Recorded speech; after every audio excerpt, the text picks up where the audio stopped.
और खबर तफसील से, बनारस में ज्ञानवापी मस्जिद के अहाते का मुसलसल दूसरे रोज सर्वे हो रहा है। सर्वे टीम मस्जिद के अहाते में मौजूद है। मुस्लिम फरीक ने कोर्ट कमिश्नर को हटाने की मांग की है, लेकिन फिलहाल कोर्ट कमिश्नर को तब्दील नहीं किया जाएगा। मुस्लिम फरीक की अर्जी पर 9 जून को समाअत होगी। कल मस्जिद के अहाते के सर्वे के दौरान 2 ग्रुपों के दरमियान जमकर नारेबाजी हुई थी। बनारस की एक अदालत के हुक्म पर कल सर्वे की टीम ज्ञानवापी मस्जिद के अहाते में वीडियोग्राफी करने पहुंची थी, जिसके बाद 2 ग्रुपों के दरमियान जमकर नारेबाजी भी हुई थी, लेकिन इंतजामिया ने हालात पर काबू पाया, जिसके बाद सर्वे का काम किया गया। वाज़ेह हो कि अदालत ने 10 मई तक मुकम्मल मालूमात तलब की हैं। आपको बता दें कि हिंदू फरीक का दावा है कि ज्ञानवापी मस्जिद काशी विश्वनाथ मंदिर के खंडर पर तामीर किया गया है। हिंदू फरीक की दलील है कि मंदिर को गिराकर ही मस्जिद बनाई गई है, इसलिए उन्हें श्रृंगार गौरी मंदिर में पूजा करने की इजाजत मिलनी चाहिए।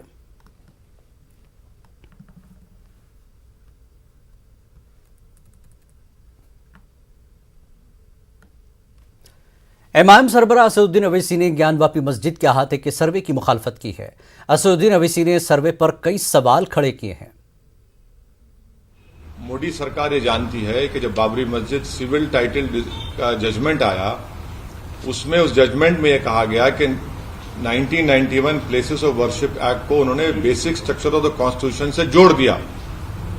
तो ये सरकार की जिम्मेदारी थी, संवैधानिक जिम्मेदारी थी कि उस कोर्ट को बताए कि आप ये गलत कर रहे हैं, मगर क्योंकि आप नफरत की राजनीति करते हैं और आप हर नफरत में अपनी सियासी रोटी सेकते आए हैं, इसीलिए आपने खामोशी बनाए रखी है।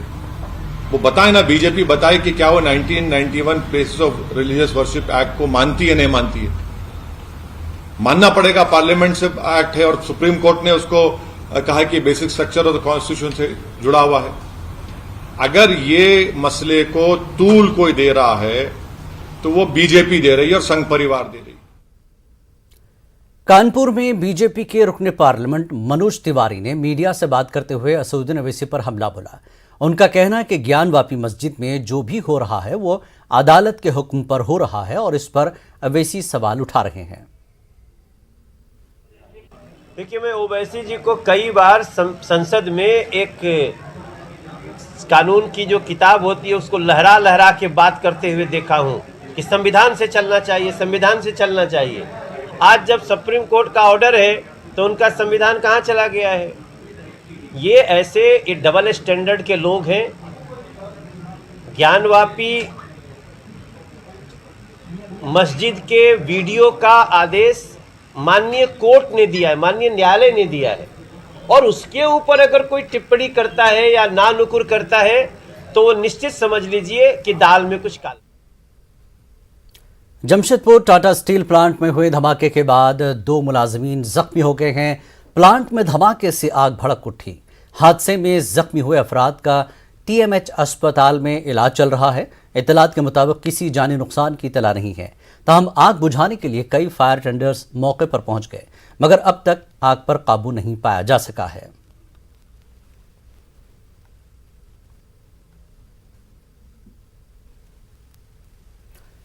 रिहाई मिलने के बाद तेजेंद्र बग्गा को नई तवानाई मिली है और उनके पीछे बीजेपी पूरी मजबूती से खड़ी है। बीजेपी ने आप हुकूमत के खिलाफ महाज खोल रखा है। अब इसमें शिद्दत आती नजर आ रही है। वहीं पंजाब हरियाणा हाईकोर्ट में तेजेंद्र बग्गा की गिरफ्तारी के मामले में दाखिल अर्जी पर समाअत टल गई है।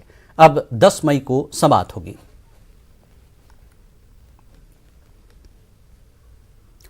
मरकजी हुकूमत ने घरेलू LPG सिलेंडर की कीमत में 50 रुपए का इजाफा कर दिया है। 50 रुपए के इजाफे के साथ दिल्ली में 14.5 किलो सिलेंडर की कीमत 999 रुपए 50 पैसे हो गई है। नई कीमत आज से लागू होगी।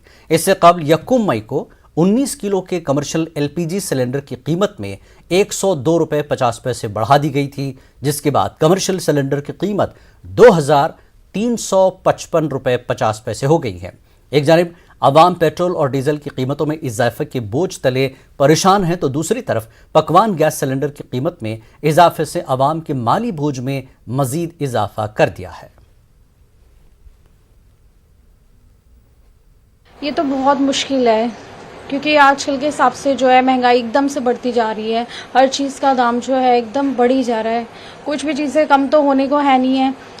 हर चीज़ बजट से जो है नॉर्मल लोगों की लाइफ से वो एकदम बढ़ रही है, तो मुश्किल तो है ही। देखिए, इफेक्ट तो बहुत पड़ रहा है, क्योंकि जिस तरीके महंगाई चल रही है उस तरीके इनकम कम है, और इनकम कम होने से हमें सिलेंडर भी महंगा लग रहा है, सीएनजी महंगी है, हर तरीके राशन महंगा है। कोई ले सकता है, कोई नहीं ले सकता, सब एक जैसे नहीं है। किसी की आमदनी कम है, किसी की ज्यादा है, और हम तो पेंशन वाले हैं, हमें बहुत दिक्कत आ रही है, क्योंकि हमारे लिए इसलिए मुश्किल है। बच्चे आजकल अपना कमाते अपना खाते हैं। हमें एक्चुअली इसका बहुत इफेक्ट पड़ा है। मेरे हस्बैंड की प्राइवेट जॉब है और अब तो मेरा बच्चा भी स्कूल जाने लग गया है, तो उसकी मंथली फीस भी जा रही है और मुझे बहुत प्रॉब्लम हो रही है इसकी। तो मैं मुझे समझ नहीं आ रहा मैं कैसे अब आगे खर्चा हैंडल कर पाऊंगी। मैं बहुत परेशान हो रही हूँ इस चीज़ से। हाँ भैया, कैसे करेंगे बताओ? गरीब आदमी क्या करे? साग सब्जी भी बहुत महंगी कर रखी है, क्या खाना है और क्या जोड़े हैं बताओ? जी, मेंटेन तो हो नहीं पा रहा। हर महीने 50-50 रुपए बढ़ते जा रहे हैं। पहले 850 था, 900 हुआ, 950 हुआ, अब पूरे 1000 रुपए का हो गया है। अब ये बताइए किचन में खाना कैसे बनाए? अभी तो ये तो पता नहीं कैसे मेंटेन होगा, लेकिन हर चीज़ पे महंगाई है। सब्जी पे महंगाई है, सिलेंडर पे महंगाई है, फीस पे महंगाई है, पता नहीं क्या होगा। देखे क्या वही है, मतलब जेब में आमदनी कम है, जो का खर्चा ही खर्चा है, क्या करें, भूखे मरेंगे। ये तो आम पब्लिक के जेब पे मार है सीधे, क्योंकि कमाई का जरिया तो बढ़ता नहीं है, महंगाई का जरिया बढ़ता जा रहा है। कानपुर के चकेरी थाना इलाके के बाजार में केडीए का बुलडोजर चला। केडीए के मुताबिक बाजार में दुकानें गैर कानूनी तौर पर तामीर की गई थी, ताहम दुकानदार के केडीए के दावे को गलत बता रहे हैं। यहाँ पे काबिज है जो जिसका मुकदमा सिविल कोर्ट में और दूसरा मुकदमा हाई कोर्ट में स्टे के लिए पेंडिंग पड़ा हुआ है, जिसकी आज सुनवाई होनी थी। कल हमने केडीए के अधिकारियों व बीसी के सबसे मैंने मुलाकात करी है। मैंने कहा सर ये मेरा पेंडिंग केस है सर, जब तक कि मुझे इसमें कोई आदेश नहीं हो जाता तब तक की मोहलत दी जाए। उसके बाद अजीत सिंह तहसीलदार और ओएसडी शुक्ला जी ने कहा कि आपको मैं 4 दिन की मोहलत दूंगा, आप अपना सामान भी हटा लीजिए और अगर आपका स्टे हो जाता है तो हमें कोई परेशानी नहीं है। आज जबरन बिना किसी नोटिस बिना किसी उसके हमारी दुकान की रजिस्ट्री है और ओएसडी सर ने कल हमसे 10 लाख रुपए की डिमांड करी कि आप 10 लाख रुपए दे दीजिए। ओएसडी सर ने और अजीत सिंह तहसीलदार ने मिलकर। ओएसडी का नाम बताइए। कांग्रेस के साबिक सदर राहुल गांधी ने आज हैदराबाद की चंचलगुड़ा जेल का दौरा किया। राहुल गांधी तेलंगाना के दौरे पर हैं।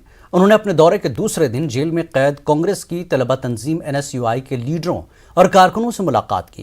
कांग्रेस लीडर ने महरूस अफराद को पार्टी की जानिब से हर मुमकिन मदद करने की यकीन दहानी कराई। राहुल गांधी ने एनएसयूआई लीडरों से कहा कि मरकज और रियासती हुकूमतों की पॉलिसियों के खिलाफ जारी उनकी लड़ाई में वो उनके साथ हैं। वाज़ेह के हाल ही में उस्मानिया यूनिवर्सिटी में धरना देने वाले एनएसयूआई के 18 कारकुन बशमूल एनएसयूआई के रियासती सदर बी वेंकट को पुलिस ने गिरफ्तार करके रिमांड पर दे दिया था। यूनिवर्सिटी में राहुल गांधी के प्रोग्राम की इजाज़त नहीं देने पर कांग्रेस की तलबा तंजीम ने एहतजाज किया था।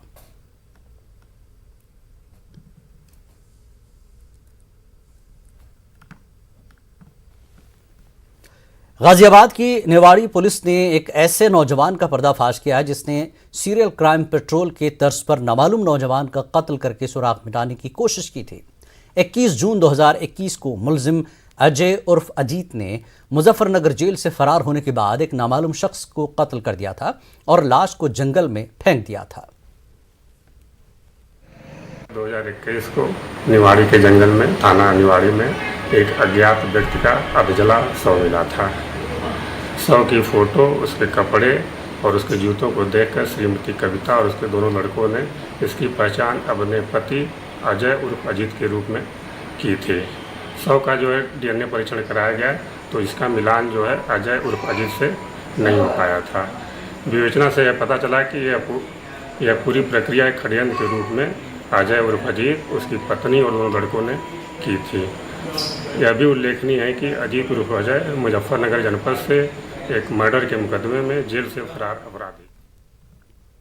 झारखंड के गुमला जिले के भरनो थाना इलाके के राकीरा जंगल में लकड़ी की गैर कानूनी कटाई रोकने के लिए गए फॉरेस्ट कमेटी के चेयरमैन शमीम अंसारी को गांव वालों ने बेदर्दी से कत्ल कर दिया। मकतूल शमीम अंसारी जंगलात की गैर कानूनी कटाई की मुखालफत करते थे। जुमे की सुबह कुछ लोग जंगल में लकड़ियां काट रहे थे। जब शमीम अंसारी ने महकमे जंगलात को इतला दी तो गांव वाले मुश्तइल हो गए और मुत्तहिद होकर शमीम अंसारी को लाठियों और पत्थरों से पीट कर कत्ल कर दिया। वाकई की इतला मिलते ही भरनो पुलिस गांव पहुंची और शमीम अंसारी को भरनो अस्पताल के ले गई, जहां डॉक्टरों ने उन्हें मुर्दा करार दिया।